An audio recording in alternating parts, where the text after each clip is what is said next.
Welcome to Understanding Photography with Kim Ayres, episode 22. Now, tonight I'm going to be talking about a shoot I did called for Dr. Megaphone. Let's just switch this over for a sec to show you. So this is the photo shoot I'm going to be talking about. So yeah, lots of info to come out of that, and then of course I'll also be giving critique on photos, images that were submitted to the Understanding Photography with Kim Ayres Facebook group. Excuse me, I'm a bit dry this evening. But here we are, Facebook Live, and what I would like to, if this is your first time, please leave a comment. Let me know where you're from, which part of the world. That's always fun. If it's not your first time, leave a comment and say hi. I always enjoy looking through the comments. Now, I don't read the comments live because, or as they come up, because I just find it a little bit distracting. However, I do periodically stop through and go in and check on the comments. So if you've got any questions, comments, whatever, just leave them in there and I'll come in and check on them periodically as we go through. If you find these podcasts of particular use or you would like to support them in some way, go to buymeacoffee.com/Kim Ayres, where you can give a wee donation which helps support the podcasts. It's not compulsory, but it is always appreciated. And finally, if you are watching this on the recorded YouTube version, then make sure you subscribe and click the little notifications bell so that you're informed of when the new ones are up and ready. So I think that's the excuse me. I think that's the that's the beginnings out of the way. So let's talk about this photo then.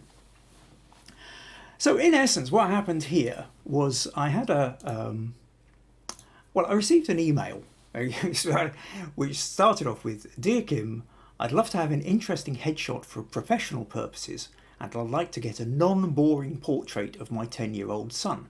Would these be things you can do?" And I thought, oh wow, this is right up my street. I love these kind of emails. So got in contact, we met up for hot chocolate, and discussions went away. Anyway, it turns out that over on the right of the picture there is Dr. Ian Johnson. Now, he is, he's professor for the Open University in the UK. He's also kind of a bit of a sort of TV professor. Whenever they kind of need somebody to come in and talk about things or blow things up or something, then he's quite often the person dragged in to talk about it. And it also turns out that he's got this science show which he will periodically take on the road or so with himself and his son, and also with Alan McClure, who's the guy on the left with the guitar. So it's a sort of science and music show. Now, Alan lives locally as well, a prolific songwriter, wordsmith, author as well. Recently published his children's book, Callum and the Mountain. Certainly worth looking up, getting a lot of acclaim, very well written and beautiful to read.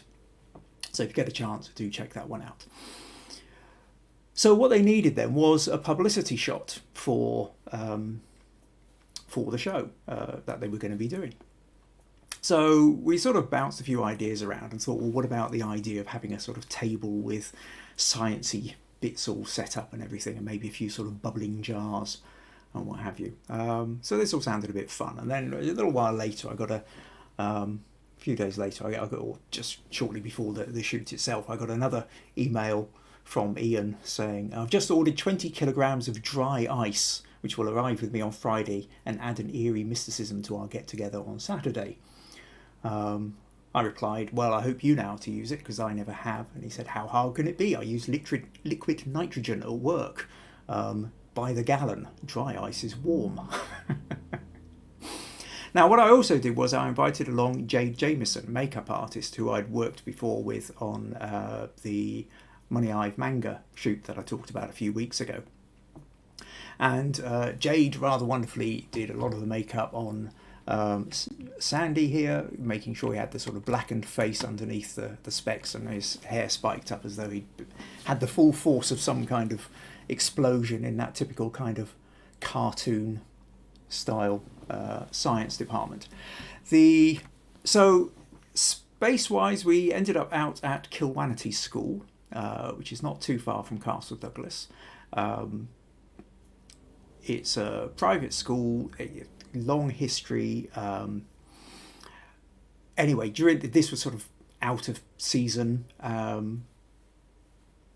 Ian had connections with the place, and we were allowed to sort of use their science lab. But also what we did with the dry ice was made up bottles with just coloured water. And then about 5 seconds before we took each shot, Ian would get a scoop of dry ice, drop it into the bottles, and then throw a load into the big pan half full of water at the top. And this would give us about 15 to 20 seconds of sudden bubbling over and all the smoke. Sometimes it ran out before I'd taken the photo. Sometimes it sort of had to kind of wait for it to clear a little bit. But we took quite a few photos, and fairly quickly started getting the hang of how much time we had, how many shots I could get in before it started, or before it sort of ran out as such. So yeah, it really was a kind of fun kind of shoot, and in the end, Ian was delighted with it. This ended up going on the posters, and in fact, I forgot about this, but also postcard too, with a picture on it, which I got sent with a thank you on the back one day shortly afterwards. So yeah, I think it's another one of those things really where you turn up, you start coming up with ideas, and then the fun part is, first of all, you sort of coming up with an idea, and then go, well, how are we going to make that happen? Who do we know? Where can we do it? What do we need? And just pulling everything together. And then on the day itself, doing the shoot. And again, as I usually do, I tethered the camera to the laptop so that when I took the photos, everybody else could see what was going on. And then that way, I'm getting the right kind of input. I know the client is going to be satisfied with what's going on. If they're happy with the pictures as they appear on the screen, they're going to be doubly happy by the time I've edited them. So it also gets round, I was talking about this last week or the week before in one of the critique sessions, that basically if you tether your camera to a larger screen, whether it's a tablet or a laptop, it also allows you to make sure that the camera has focused on the right part, because you can't always tell in the back of the screen, on the back of the camera, whether you focused in the right place. I do have a couple of shots where I thought I was focusing on Sandy's face, and it turns out he's slightly out of focus, but the bubbling cauldron of smoke in the background was perfectly sharp, which wasn't quite what I wanted. But you wouldn't necessarily be able to tell from the back of your camera. So if you're doing these kinds of shots, you don't want to wait until you get home and you're sitting at the computer before you find that your autofocus focused on all the wrong things, or your manual focused on all the wrong things. So that was quite a bit of fun. Now, it also ended up in Dumfries and Galloway Life magazine. Now have I got... Where's that photo? If I... Yeah, click back here. So you can see, because it was all going on the road, I sent these... I sent the pictures to the commissioning editor at Dumfries and Galloway Life magazine and said, local story happening in Dumfries and Galloway. I've got some good photos. I think you might be interested. She thought it was great, and got one of her reporters to interview them, write up the story, and then include the images. Now, one of the things I wanted to talk about with these images was, you can see we've got the colour ones here. So let's just first of all just show you. So this was another one where just sometimes the show would go out, Ian's son Sandy wouldn't be about. It would just be Alan and Ian, so needed a shot of the two of them together. And then to go back to the original email, Ian wanted a shot of Sandy, which didn't look like a kind of standard portrait that you would get in a high street photography place. So there was that, and then did a close-up one. And then we did one of Ian himself, which he now has been sort of using for the last few years as his sort of primary avatar on social media and various websites. But if you go back to here, you'll notice that what I've also got is some of the pictures are sort of sitting in sepia with a blurrier background. And what happened there was there was a particular effect I wanted to try and get now, actually, I think what I'm going to do here is I'm going to pause here, and I will just check to see if we actually have any comments yet. Okay, well, I can see here, Stacey says, love the poster. Hi, Stacey, glad you could make it, and a good afternoon. Becca, a little wave, hi to Becca, and good evening, everyone, for my wife, Maggie. Well, that's good. Now, okay, if I try clicking on that, you can tell this is all live quite simply because... here we go. Oh, Brian's come in. Hi, Kim. And Darren Walsh. Good evening. Hi, Darren. So glad you could make it too. Oh, and thank you, Brian, for turning up. Okay, right. I think I seem to have found a place for the comments. That's fine. I can flick back to here later then. Okay. Let's minimize that. And so what I wanted to show you now is if we go back to that photo. Oh, seem to have lost that one again now as well. In fact, what I will do is I'll just open that with Photoshop because I wanted to show you just a fancy little trick which I think some of you will have a bit of fun with. That is if Photoshop is ever going to open. I did in fact restart the computer about an hour ago in order to clear out all the junk and hopefully speed up everything. Unfortunately, it seems to still wanting to run a bit slow this evening. Right, okay, we have this. Is that picture going to open? Ah, yeah, there we go. So here's the picture dragged into Photoshop. Now, what I wanted to show you, what I was doing here, in order to kind of create, I wanted to create a kind of Victorian, Edwardian sort of slightly sort of feel. I mean, it's not steampunk this, but you're sort of moving into elements. As soon as you sort of get into sort of mad scientists and bubbling jars of bits and pieces, I thought it'd be quite fun to sort of do a sort of Victorian style photo. And there's a way you can do this, which I thought would be quite interesting to show those who have an editing program like Photoshop.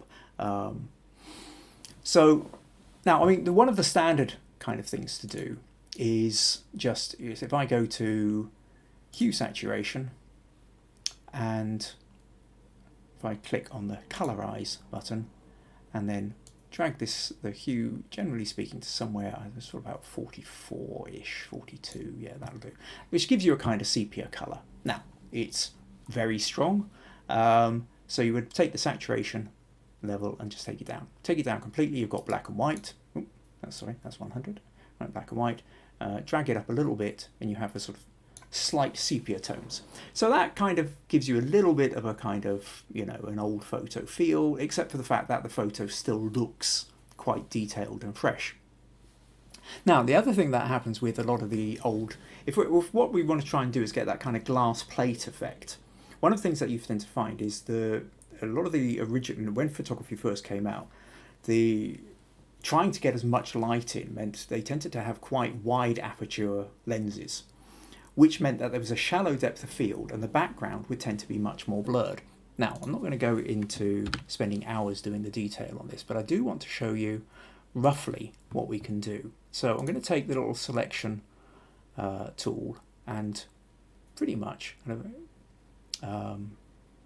just sort of highlight the people and the table in the foreground, and a sort of strange little bit of equipment over here. Now it's grabbed a couple of other bits, so I'll just hit the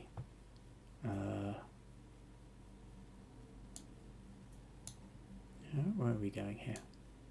Okay, yes, I want that. I want that. I don't want that. Take a little bit more of Alan's hair up here. Take that little bit out. A little bit of his shirt. Take that back in.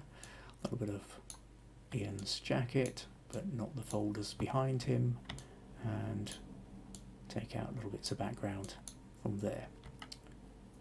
So we also need a bit more Sandy's face and a little bit less of the background. So what we have here is a very rough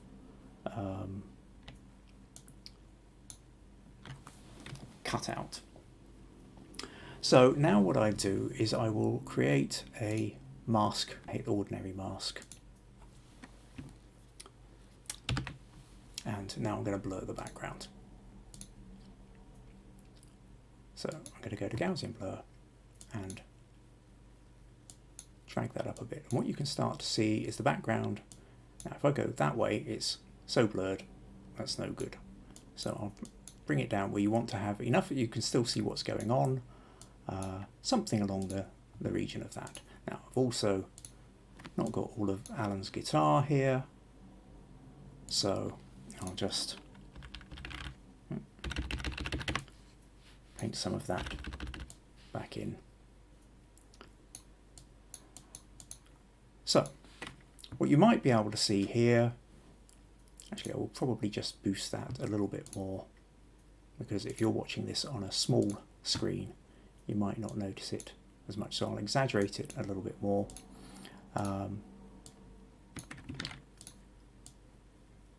Just get a little bit of hair back there. So now what we've got is we've got the sort of blurred background. We go back to the sepia and it's now starting to look a bit more like it. But the real bit of fun here that I wanted to show you was how to get a kind of glass plate effect. And the way I did this was, now a few years ago we got double glazing fitted in the back of the house, and the original windows were taken out and we put them in the garden. I think we originally had ideas of sort of building little glass areas for propagating seeds and never quite got around to it. But what happened was the glass panels eventually, got a little bit scratched, got a little bit of mold on them and stuff like that. So what I did was I took a photo. I'll just lighten this a bit just so you can kind of, again, depending on the screen you're on. So you can see what we've got here is we've got a window frame. Now, photographing the actual glass is almost impossible because, of course, you then see right through it, or you just see the reflections. So what I did was I put it, I just put a sheet of paper sort of straight behind the glass. And what that allowed for was for all the little stains and bits of cobwebs and dirt and dust and peeling paint and everything that had sort of been building up over a year or so was then clearly visible against it. So with that in mind, what I was then able to do was you can then kind of crop that. Now I'm going to copy that, paste it on, hold on, select all, copy, need to be on that level, paste, and then edit, transform, free transform, and turn it around. Let's just zoom out a little bit. Straighten that up. Stretch it out a bit. Okay, let's take it to there. That's still just a fraction. There we go.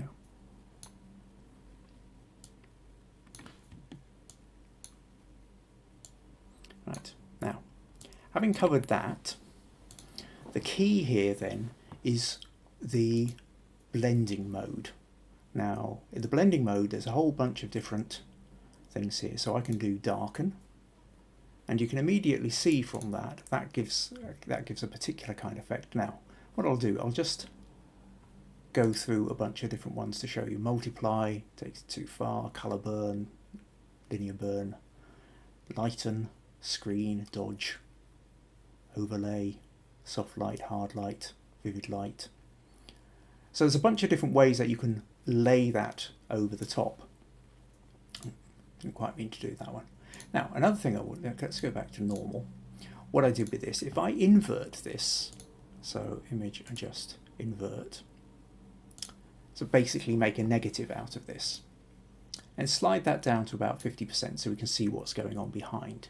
So now we've got this sort of, you can see them behind, but you've got the kind of edging here, like where the solution, the silver nitrate that would have been used or whatever, hasn't quite caught or is good. And now if we go back to this and I select pin light, I think it tends to work one of the best.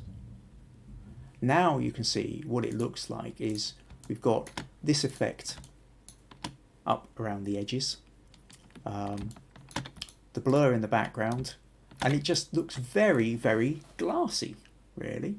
Now, obviously my masking is very loose at this moment, and when I sort of did the original, I went in and was pixel pushing to get the areas that I wanted.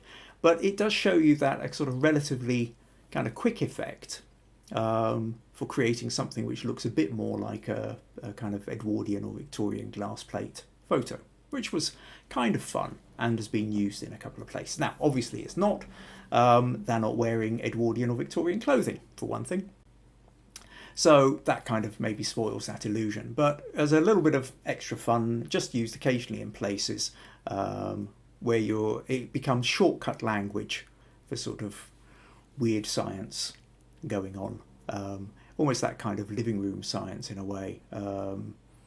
The sort of Edwardian gentleman scientist kind of thing who might have his own laboratory at home before health and safety got involved. Anyway, just thought when I was looking back at this photo, I suddenly remembered this technique. I thought some of the photographers out there, or some of the editors and people who like playing with Photoshop, might find it an interesting little way of doing things. Right, okay, let's pop back and take a look at Facebook and see if we have any more comments. Right, so where do we have? Oh, I've got a couple more here. Prasad Pujari, nice photo, thank you. Stacey, I was going to send you a photograph I recently took of my nephew's fiancée who wanted a maternity shoot. I have a few from the beginning of that show, pergola shadows. I made them move in front of the pergola. And there are no shadows. Okay, well maybe that's something we can talk about next week. If I wanted to take checkered shadows, how would I go about it? Okay, Stacey, zap me the photo for next week, and we'll take a look, and I'll go into a little bit more detail about that for you. And Pat's come in. Hi Pat, so glad you could make it. Didn't get sound at first, so not sure if I'm behind. No idea. At least this week I have had sound. Those who tuned in last week, I had all sorts of problems with the sound at the beginning, but we seem to have got past it this time. This time it's just been about how on earth I managed to find the comments section. Right. Okay. So what I'm going to do now is move on to the critique section. So the idea here is this is your opportunity to ask your questions, send in your photos, and get a bit of feedback on what you might have done differently with them. If you've got photos where you think, I always quite like these, but somehow they bombed when I put them in for competitions, or nobody else really liked them, or they only ever got a lukewarm reception, but I don't really know why. So you need a second opinion, or you feel you're stuck, you were trying a particular effect, it wasn't working, you'd like to know how to get that, then join the Facebook group Understanding Photography with Kim Ayres. Just type that into the search bar, you will find the group easily enough. And post your image, leave a little comment about where you feel you're getting stuck, or what it is you want to know, or what you think might help, and then I'll include it in the next critique section on the next podcast, and hopefully help you get past that particular sticking point. Right, okay. Likewise, to just mention again, if you find this useful, you would like to support these podcasts, then do go to buymeacoffee.com/Kim Ayres to give a little donation to help support the podcasts. Now, what I'm going to do now is I'm going to turn to the pictures that have been submitted this week. Actually, first thing up, I will just turn around. Darren Walsh picked up on a comment that had actually been put pretty much around about the beginning of when I started doing this, about 5 months ago, where somebody had written, photo editing, what's the best place for an amateur to start, and do you have a preferred program that you use? Darren came in and said, that's a great question, I'd love to hear that, as I've been trialing a few freebies recently. Alternatives to paying for the Adobe subscription would be nice to know, please. Okay, so this is where I kind of have to admit that, well, as you've just seen, I do use Adobe Photoshop, and I do use the subscription service for what works out at about £10 a month. I then have the latest version of Photoshop at my fingertips all the time. Now, I know people who've, back before they did their subscription service, you would buy a copy or, and then you would then just use it straight, load it from your disk, and when they brought out a new version, you then made up your mind as to whether you felt it was worth paying for the new one, or whether you were going to carry on holding out on your old version for as long as you could. New smarter software is Adobe Photoshop is always improving. Occasionally they do things just like the new Facebook change, where they suddenly shift everything about, and you end up feeling, I suddenly can't find the bit that I wanted. Camera Raw did that recently, and I know a few people are and I'm still kind of struggling. There's bits where I knew where the buttons were before, and suddenly the layout has changed, and that's frustrating until you get used to it. And then once you get used to it, you wonder why on earth you ever really worried about it, and if you went back to the original, you would then find it clunky and awkward. But it takes you a few days just to get the hang of it. But beyond that, it does mean that every time they improve, it's like that selection bit that I was just doing there. It's quite phenomenal. You go back 3 years, and their sort of intelligent selection system wasn't anything like as sophisticated as it is now. Similarly, if you're doing patch tools, or you're cloning, the intelligent cloning is significant. And what that does is it cuts down on your editing time. You know you want to do something, and the program is helping you to do it faster and more easily. And if you are a professional photographer, if you are doing a lot of editing, then £10 a month, what is that? 3 or 4 coffees a month. And and you've got the latest software. It feels like a bargain. Now, okay, not everybody maybe uses it as much as that. The leading contender, as far as I'm aware, is a program called GIMP, G-I-M-P. And now I've not used it, but I have heard a lot of good things about it. It is, I think it's an open source software. Certainly it's free. It is supposed to be one of the most sophisticated on the market. I don't know that it fully matches Photoshop, but I do hear a lot of people saying for a lot of photographers, it will give you pretty much mostly what you need.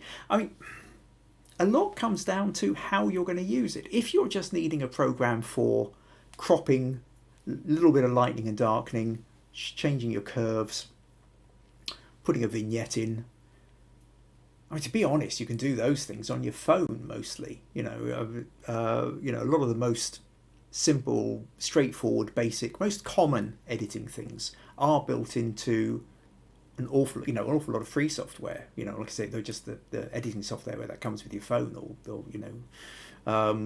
tablet will do exactly that. It's when you're wanting something a bit more sophisticated, and that's really where you have to go start looking around. Lightroom is one of these, which is particularly good if you're doing batch editing. You know, if you're going out and you're doing wedding photography and you're taking 400 photos and you're going to be doing pretty much the same kind of amount of lightning, the amount of crop, the amount of whatever in it, then you can sort of do effects which then affect all the pictures in one go very simply. Works particularly well. If you are really concentrating on the individual photo, then really, in my experience, Photoshop is still the best. Mind you, I say that's my experience. That's because I've been sticking with Photoshop for the last 20 years. I haven't really tried out the others. So I know it's not really, unfortunately, Darren, I'm not able to say, well, if you're not using Photoshop, use this one, this one, this one. Like I say, GIMP, G-I-M-P is the one that I've heard most positive reviews about. The rest is really try it out, see how you get on. Right, okay, so let's start playing around with a couple of photos then. So let's minimize that, bring up Photoshop and close those images. So let's flip back. What am I going to start with here? I think what I will start with is Eamon. Now, Eamon sent me this, put this photo into the Facebook group, and he said, this is a crop of an image taken in Wicklow. I will email you the raw file later. Maybe you could improve it and crop it a bit better. So Eamon did then send me the original file that he took that from. So let's just open that and you can see this is his edited version. So first thing we do, just like Eamon has done there, is just straighten it a bit. Now the tricky bit here actually is deciding what you're going to straighten it on, because if you straighten it according to the verticals, then actually the horizontals start sliding down a bit, and that doesn't quite look right. If you straighten it to the top of the, so in the end you have to kind of sort of straighten it to the, well, even if you straighten it to the top of the bridge, it still looks tilted at the top of the weir. So I think in the end you kind of have to straighten it to the top of the weir, and then everything else kind of looks kind of a bit more straight and where it should be. So we'll just do that. So we've got that. Now, it's a kind of tricky one here, Eamon. I think now, a couple of weeks ago, Eamon sent in a picture of a deer, where I think in essence we were kind of at the same thing, which is what's happened is you've taken the photo and you're quite a long way back from what you consider to be the heart of the story, the main point of the photo. So what you've had to do is you've had to really go in a long way and crop it. So if we look at this one here, it zoomed in quite a long way. You've come in about that far, and at that point we've not really got the texture and detail. There's a bit of texture here, but not as much as we would really necessarily want had you been closer to it, or had you had a bigger zoom on the lens. But I think you're kind of right in the fact that that's where the story is.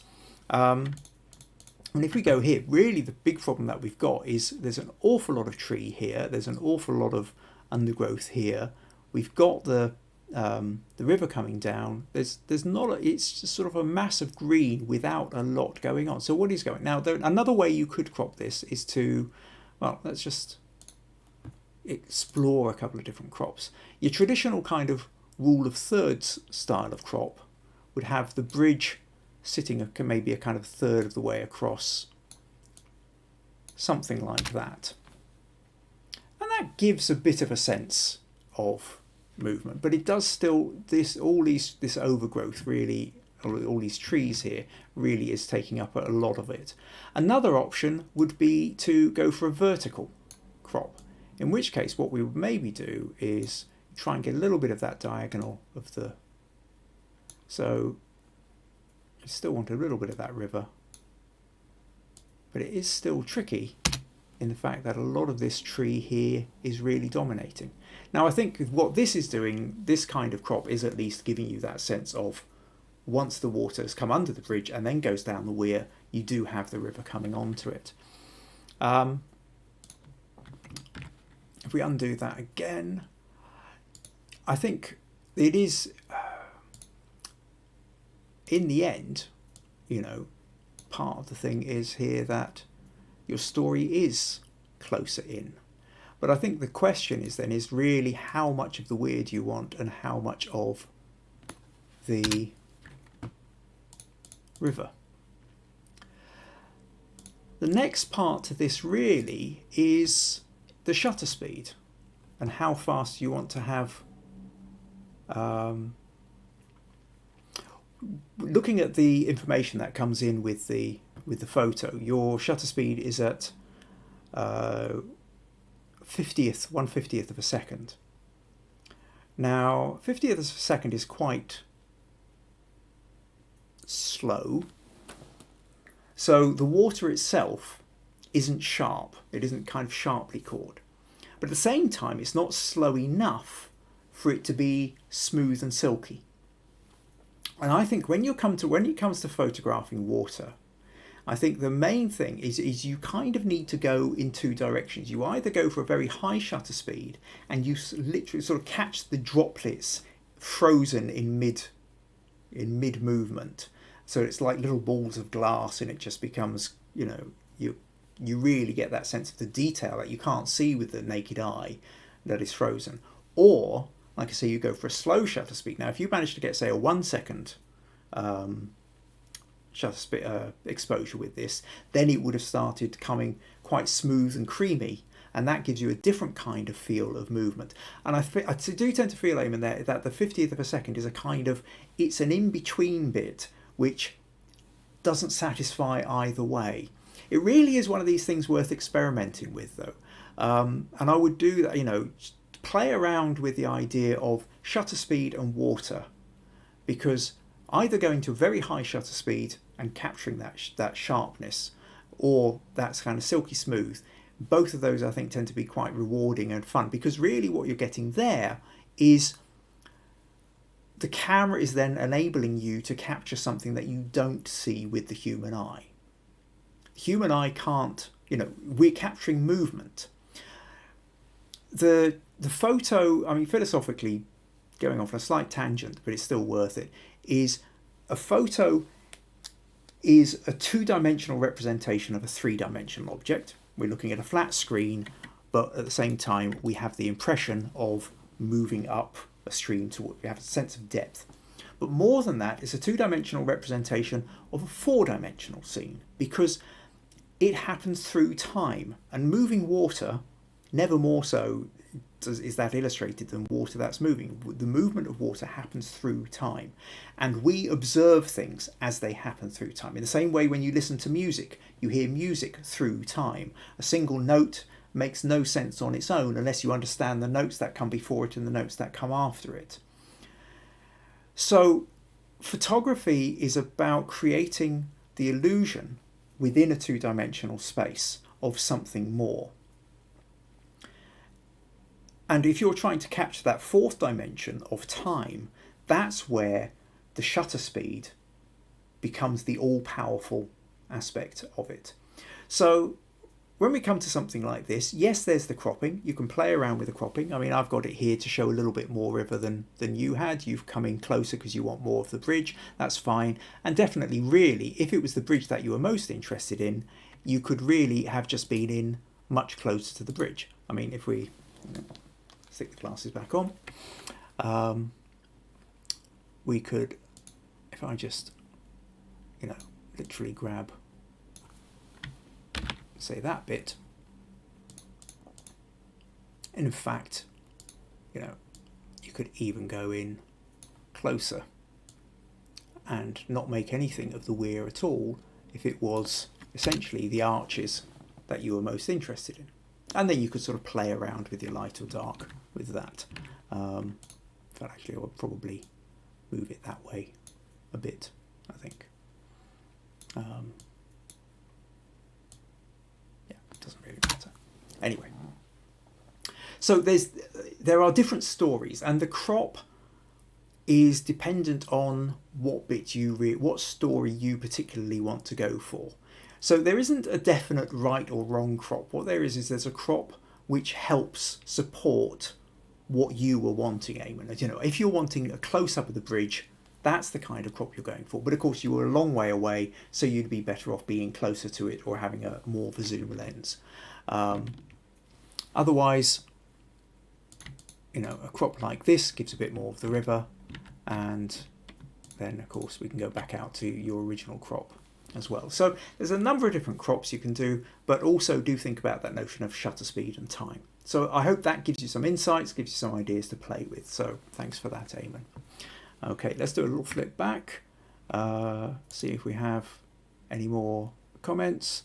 Darren, thanks Kim, good info on the editing software. I've got GIMP, looks like a good alternative. Okay, well that's great. Well, I'll tell you what then, Darren, play with it, and you know, maybe later on, you know, another podcast or whatever, or even actually, you've already joined the group.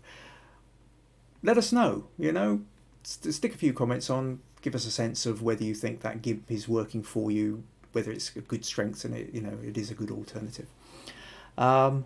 Becca, what would you recommend desktop-wise in order to get the best out of Photoshop/Lightroom? What would you recommend desktop-wise? Not entirely sure. I mean, know quite what you mean, Becca. I use the desktop version of Photoshop. I don't really use Lightroom. Okay, maybe if you want to come back and just sort of expand a little bit on what you mean by that, I'll hopefully be able to give you a better answer. Okay, Stacey, my photography club people suggest ON1. Okay, not heard that one. That says lost video. Hopefully that was just briefly lost and I'm back again. I have no idea. Okay, you come back, PC or Mac. Okay, I'm on a PC. So, yeah, I've always been on a PC. I know people who are on Macs who absolutely swear by Macs, and they may well be, but it's I've not actually used them, so I can't say whether there's a particular program that will work better on a Mac or not. Okay, but the fact that, okay, Stacey, both.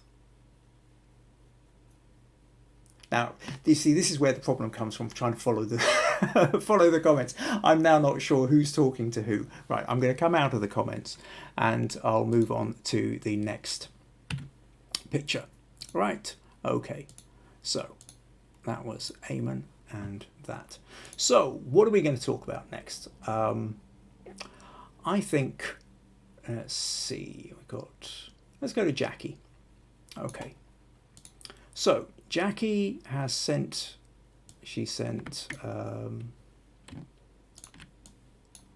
let's shove these photos in. So the photos that Jackie's put into the group were this one and this one. And Jackie's comment were, I have submitted these images of my daughter. The slightly edited ones are on your Facebook group. And then she sent me the raw versions, which were this one and this one. They also tend to bomb. Any suggestions would be grateful. I thought it was possible due to the fact that her eyes are semi-closed. So notice on that one and again on that one. And I know now that portraiture eye contact with the photographer is of importance. Okay. Well, there's a couple of things going on here, Jackie. I won't go through. We've still got a few more photos to get through, so I'll not go through everything. But I do want to address a couple of things with the portraiture. First of all, the notion of eye contact. Eye contact is a particular, well, it's not a particular kind of portraiture, but it does change the portraiture. Portraiture is a photo of a person, but it is a photo that should tell you something about the person. A portrait, you know, if you think of the original idea of a portrait as in a painting, these paintings would be commissioned with the idea of that was telling you something about the person. And it wasn't just about this is a likeness, like a passport photo. Paintings were done to make merchants look wealthy, to make aristocracy look powerful. The clothes they wore, the background they had, the jewelry they had, the colours that were used, all reflected status or were saying something else about the notion of the person beyond just the physical likeness. So now that portrait now if we take that into photography, all these things do the same thing. You know, the clothes somebody is wearing, the jewelry, the makeup, the background, all these things can say something about the person. But what becomes the most powerful thing with photography as opposed to painting is pretty much expression. Now, that's not to say you didn't get expression in paintings, you certainly did. But what I mean by this is that you can take a number of photos very quickly and you can change somebody's expression. You can change the mood with which somebody is communicating with the camera, in a way that painting is going to take you maybe months to do an equivalent, which you can do in a matter of minutes with a camera. Now, with portraits then, what mood is being communicated? Now, there's a couple of things. Now, to go back to this thing then, eye contact. There are plenty of portraits which are not about eye contact, where you're taking a photo of someone and they are looking off into the middle distance, apparently unaware of the camera. Sometimes they are unaware of the camera, sometimes they're just posed to not look into the camera because it helps them feel less self-conscious. Because the reality is, the moment that camera is pointing at us, most of us, virtually all of us, kind of become aware that it's looking at us, and we tend to kind of get a little bit rabbit in the headlights and we're just wondering what it's going to do, or you kind of smile and grimace, and it's not a great look. So the quick and easy way of taking a portrait of someone, if they're a bit nervous, is to not force them to look into the camera. However, the minute they look into the camera, it changes the relationship that you have with them. As a viewer, when you look at a photo that is looking back at you, it changes how you interact with it. It might just be a photo, it might just be a bunch of dots on a piece of paper or pixels on a screen. But our brains evolved in the way that, we've been human for somewhere between 100,000 and 200,000 years in our evolution. So basically, if you went back 100,000 years, plucked a baby and brought them up in modern culture, you wouldn't be able to tell the difference. They would be as human as you or I. But photography has only been around for 150 years or thereabouts. So our brains haven't caught up with photography. We react in the same way. So it's if you were going down the street and you happen to sort of you're glancing around and you suddenly notice somebody's looking at you, you become aware that they're looking at you. You almost have to kind of look back, were they looking at you on purpose, or was it just one of those timing things as their eyes happened to be passing as yours did? If you are sitting in a room with somebody and you were talking to them and you were watching them, if they are looking off to one side, you can be observing their face and maybe even making judgments about their face, positive or negative. The moment they turn back and look at you, you can't observe their face in the same way. They are watching you, watching them. So you change the way you respond to someone when they are looking at you. So portraits always become, to my mind, are always much more interesting when the person is looking straight at you, because it kind of triggers these little bits in your brain.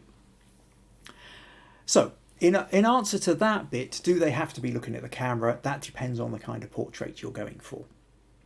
Now, the other thing that we've got here, Jackie, that I wanted to talk about, which is to do with the angle at which you're taking the photo.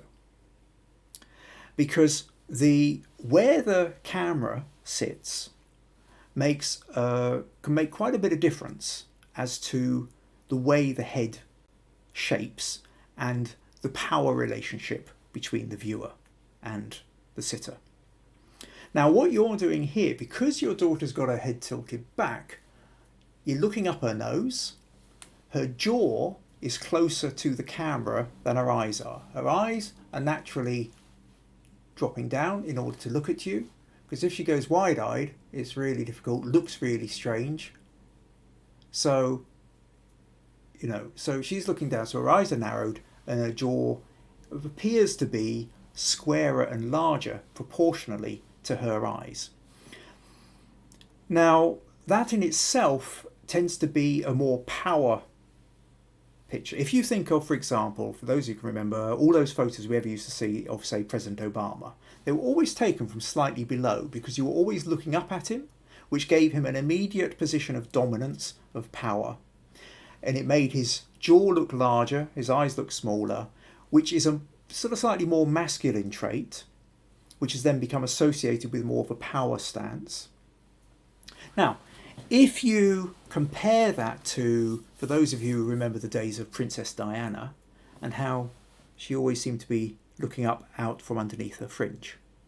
Now, the moment the camera is above, in order to look up, I have to open my eyes wider. My eyes are wider. Proportionally, they are closer to the camera now than my jaw, so my jaw becomes more oval. It's a slightly more submissive situation, but because the eyes are wider and the face is more oval, it's also a more feminine, traditionally feminine look. So from the looking down and leaning forward to leaning back, and you're looking up, this dramatically changes the shape of the face and the sense of the power relationship and the interaction between the person. So hopefully that starts to give you a little insight here that when you're creating a portrait, where the angle you place the camera at, if you want to sort of create a slightly more, if you want somebody to appear warm and friendly, you tend to sort of shoot from fractionally above. If you want them to appear strong and powerful, authoritative, you shoot from slightly below. And what you've got here, I think, is she's leaning back. So it's a strange thing because it's more of a power pose in that sense, except for the fact she's sitting very relaxed against a tree. And, when we look at the this version, this isn't a power position. This is a pretty young woman sitting at a tree. It's a soft kind of thing. So consequently, what we've got is a kind of conflict of story. We're not really getting the picture we're expecting. She's sort of in a power pose and you're looking up her nose and you're seeing sort of what feels like a larger jaw, but without the authority that's going along with that. And I don't get the feeling that when you take a photo of her sitting at a tree with the sun dappling through the leaves, that was necessarily the story you were going for. So hopefully, Jackie, that gives you a bit of insight when it comes to portraiture, to understand that the angle of the camera that you're at will make a big difference. So I hope you found that useful. Right, take a quick flick, see if we've got anything. Okay, Pat says, lost you. Oh dear, gotcha. Oh well, come back. Great. Okay, I hope I've not been out for 5 minutes that was there. Maggie's great explanation. Thank you, Maggie. Appreciate that. Right, okay, so what are we going to do now? Let's take... let's flip back to Facebook and... not Facebook. Photoshop. And see what images we're going to do next. Now, I think what I will do next is VG. Now, VG did send me 2 different kinds of photos. One of them I think I'm going to just answer fairly quickly, and then I will go on to the other one. Now, the first ones I'm just going to pull up are these here, where VG says, this one purely in perspective of cropping an image. This was taken at the beach when my niece and her dad were throwing sand at each other. His face was in focus while a sand ball caused lots of movement and came out all blurred. How effectively can this image be cropped? So this is the way VG has cropped it. So yeah, in a way, what you've got here is you've got his face in focus, which is the bit you want to have in focus, and you've got the sand moving, so you can see that that's falling. So you've managed to capture that. And in a kind of standard crop, you've got a rule of thirds here, you've got his head tilted, so you've got elements of it. Some of his face is just maybe a little too lost in shadow, but what we're talking about here is crop. However, I think part of the problem with this crop is that there isn't a context for it. It's kind of too close. And even if we go back to the original here, now I actually think I prefer where there's more space for it, because now you can see that his arms are outstretched as though he's waiting for the sand to fall upon him, which is fun. The sand has great big clumps though, and there's still not really enough context to make out what's going on. And to be honest, I think probably if you're talking about the fact that your niece was throwing the sand up in the air, what I really would have loved to have seen was you to have been further back and to see her throwing the sand. And if you could have got a shot of her throwing the sand, as well as, and the arc of it, or just her arm still up as it's gone and the sand starting to fall on him, then I think you would have had the complete story. Because that's really what it's about, is what story are you trying to get here?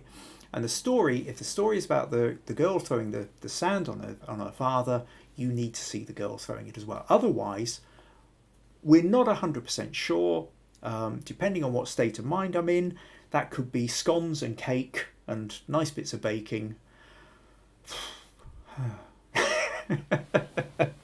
that are flying down from above, so who knows, we're being fed from the heavens.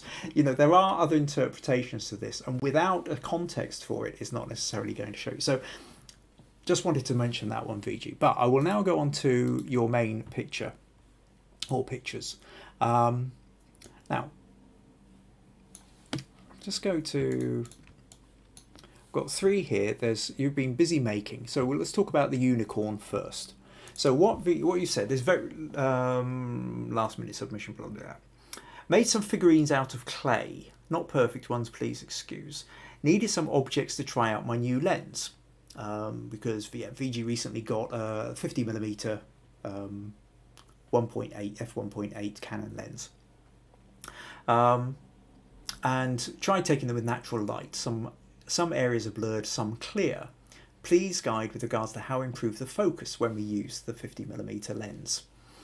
Because if I take a photograph of a person, I don't want his nose to shine and the rest of him to be blurred, which is, as you can see, is what's happened with the unicorn that VG has created here. So in essence, what's happened is, if we zoom in here, we can see it's really nice and detailed on the bridge of the nose. The front tip of the nose is slightly out of focus. It starts, there's a narrow plane of focus which is just running on the bridge of the nose and just down below, but by the time we get to the eyes, it's gone out of focus. And the reason for this will be the fact that you've got it on a very wide aperture. So if I double check your settings, because VG sent me the high resolution versions, is f2, which is a very wide aperture. Now, a wide aperture creates a very narrow depth of focus, depth of field. So as you can see here, there's only a little bit that's in focus. Now, if you had a narrower aperture, if you were on something like f5.6, you might find that the front and the middle of the nose, as well as the middle of the nose, is in focus. If you were on something like f8, you might find you could get the front of the nose and the eyes in focus, or certainly on something like f13, you would be able to get the full face from front to back in focus. But it might be slightly different from that. But the thing to do there is to play with, try the different aperture set. Everything about the focus here is to do with the aperture settings, and also then where you're placing the focus. If it's focused here in the middle, you need to try and get the focal point over the eye. If you're doing a portrait, if you're doing a face, the most important part is the eye. In a portrait, if the eye is in focus, the rest of it can be out of focus and it will still look good. But the rest of it could be completely in focus, but if the eye is out of focus, it's not going to look right. So getting the eye that's closest to the camera as sharp as you can, that for all portraits is pretty much, that's, unless you are deliberately going for a different effect, your basic kind of rule of thumb is the eye in focus? And if it isn't, change your focal point, change your focus setting. And if it's having problems, just kind of, I've even had photos where you use a very wide aperture and you get in close, and the tip of the eyelash is nicely in focus, but the actual eyeball itself is just slightly out of focus. And that's really annoying because you want the eyeball itself to be the bit that's in focus. So if that's happening, then try narrowing the aperture. So go from, instead of an f2, go to an f3.5, go to an f5.6, go to an f8. And what you're doing then is narrowing the aperture. And as you narrow the aperture, the depth of field becomes deeper. So the number of places that are going to be in focus, the depth of the level of focus gets greater the narrower the aperture. So that's really what you want to do with that. And then it's noticeable again, if we look at these little pictures of these flutes that you've made, there's a bit of it in focus and then the rest isn't. So you've got a little bit in the middle here, it widens out, and then so again, kind of what you've got to think of here is what kind of story are you trying to tell. If you're wanting the whole thing in focus, then again you want that narrower aperture. Now obviously then less light is coming in, so you may need to slow down the shutter speed as well. And if you have to slow down the shutter speed a lot, you might have to use a tripod to stop getting blur when you're with hand wobble. But also think about the angle you want to have these things at. I was also playing recently some online photo competition asking about games, so I thought, oh, well, I'll get a chess set out. So, but I decided to deliberately use that narrow depth of focus. So just throw this one in just to kind of show you what I mean. So here's a chessboard, and I'm playing around with the idea of opening move. So what you've got is you've got the pawn in chess, opening move, king pawn moves two squares out. But what you can see is that while the pawn is in focus, and the pawn kind of here is in focus, the rest of them are out of focus, and the further away we get from that line, the more out of focus they become. So there's a thin line, and again you can see it from the amount of blur on the board itself. Very, very blurred, less blurred, sharp, little bit of blur, more blur. Now at that point what we're doing is we're using the notion of the blur to highlight a particular piece. And so by this being the sharp one, it draws your attention to it because the rest of them are blurred, so your eyes get drawn to the sharp part. So I'm using that narrow depth of field specifically to help draw your attention to the particular piece I want your eye to go to. Because if all of that was completely sharp, then actually these background ones here would start interfering with this one here, the one in front. The shape wouldn't stand out as well. So there are times when you want to have that wide aperture to get that narrow depth of focus. But if you're going to do that, again, it's about the story. What is it you need to be pin sharp? And in the case of portraits, it's the eye. In the case of this chess piece, it's the one that's moved out to the front. In the case of your flute, you focused on the middle, but what's that telling us? Would it have been better to focus on the front? Or maybe if this was tilted around further, and a bit like that line of chess then running down here, then you could have had a little bit, if you got it more at that angle, then maybe one of those in the middle could sort of sit as a focal point. In fact, actually, let me just show you another version where you can do this. If I just open up that.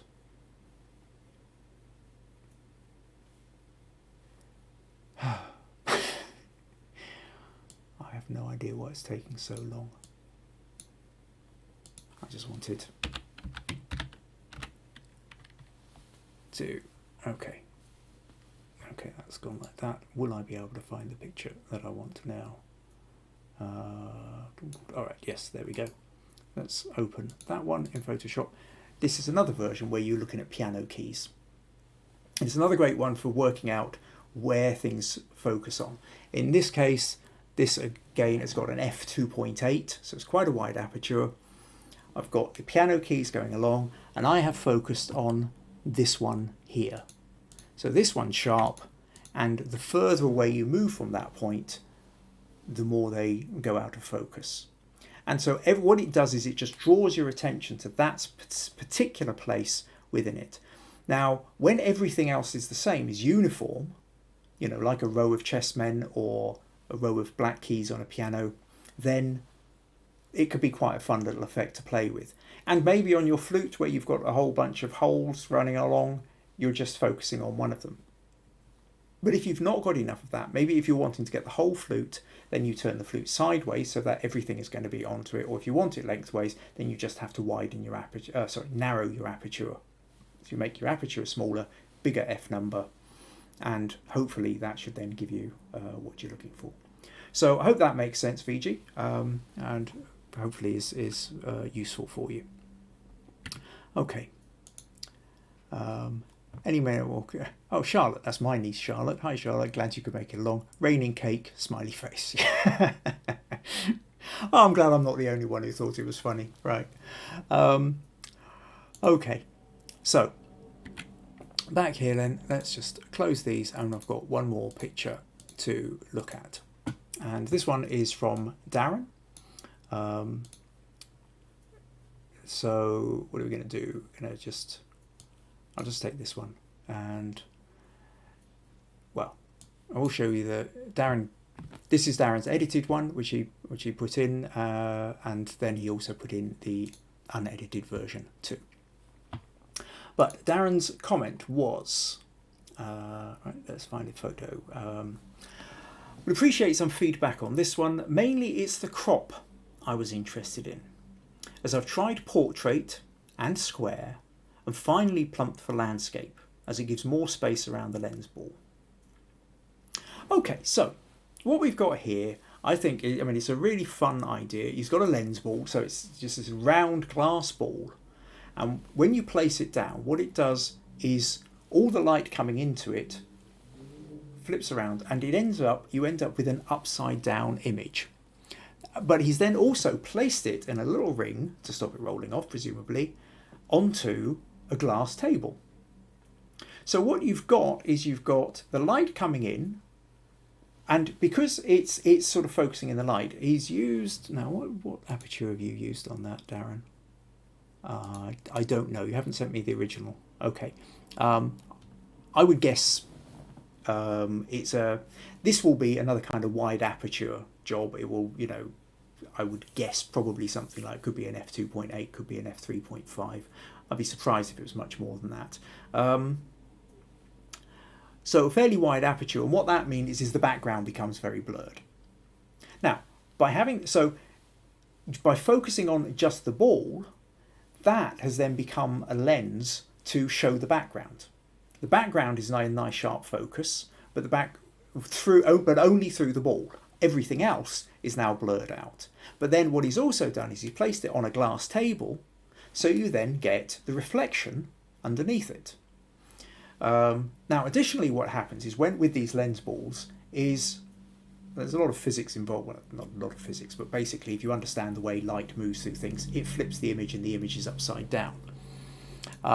So if this is the original bit of the photo, you can see the car that's in the carport, and the wall and the house, which is what is being focused, is upside down. The reflection of the upside down is then the right way up. The reflection of the reflection is then the right way up, and the reflection of the reflection is upside down. Anyway, so that's what you do. So it's a lovely idea. Certainly if I had a lens ball, I don't, but if I did, yeah, I'd give that a go. I think that's a fun thing to have a go doing. I've seen various photos of people playing around with lens balls. Maybe one day I'll get one. They do look like a bit of fun.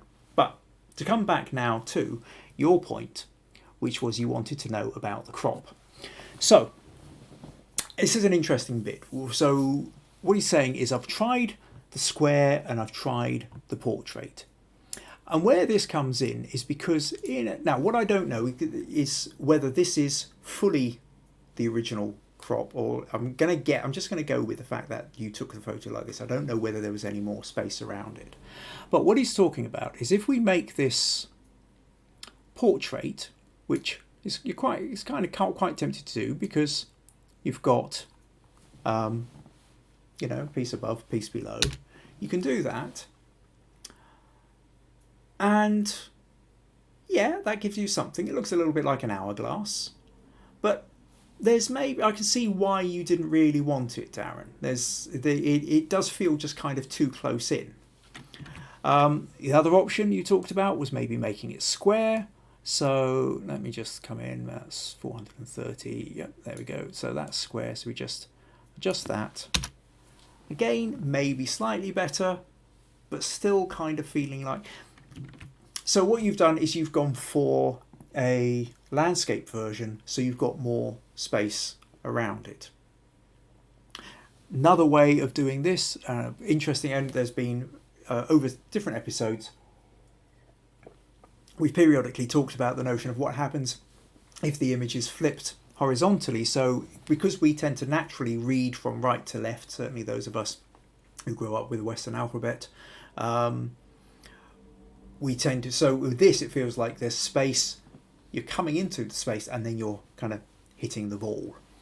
If you actually flip the image, so if I go image rotation, flip horizontal, then you've got the ball and then you've got the space going into it. So it's almost like the ball is looking into the space, like the ball is about to move into the space, as opposed to the space moving into the ball, if you know what I mean.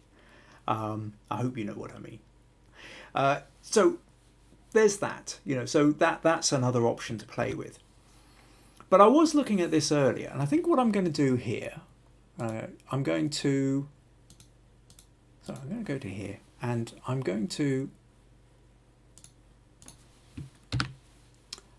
do content aware, which is this is part of what I was talking about, the artificial intelligence of Photoshop has grown considerably where it can fill in spaces, because what I want to show you here is what happens is if we give it a lot more space. So instead of, let's place it in a much bigger square space. So let's just sort of make this, there we go. So that's ish square. So I'll bring that roughly up to there, and then with the content aware, let it fill in the space.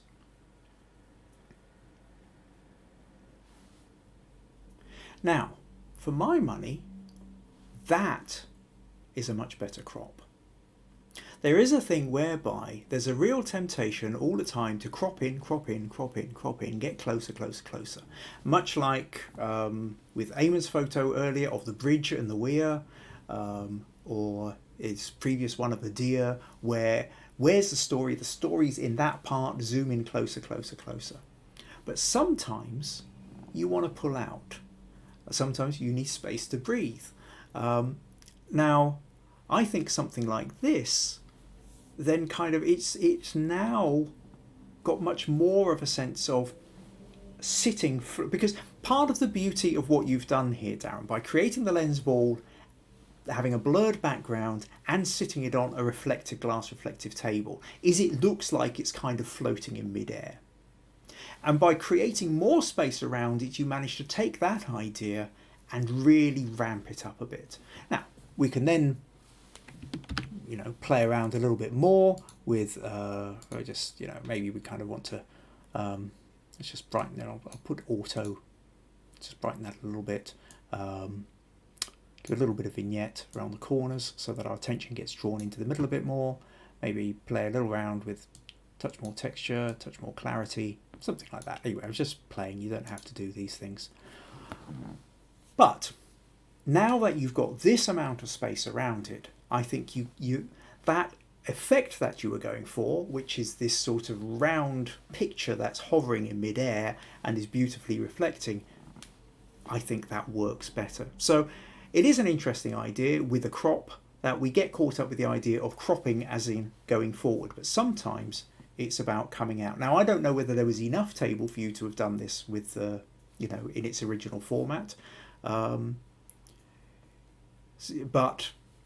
anyway, I hope that works for you, Darren. Gives you some new ideas to be playing with. Right. Well, thank you to Darren, Eamon, VG and Jackie for all sending in your photos. I hope you feel like you've got something out of it. And for the rest of you watching, I hope you feel like you've managed to pick up a few tips and tricks as well. So if you would like to put your own photos in for next week, make sure you go to Understanding Photography with Kim Ayres, the Facebook group. If you haven't joined already, do join and I'll let you in. And then post an image which you feel that you would like to get some kind of feedback on, or a second opinion, or help getting past a particular sticking point, and I will do my best. If you found this useful, do consider the idea of supporting these podcasts by going to buymeacoffee.com/Kim Ayres.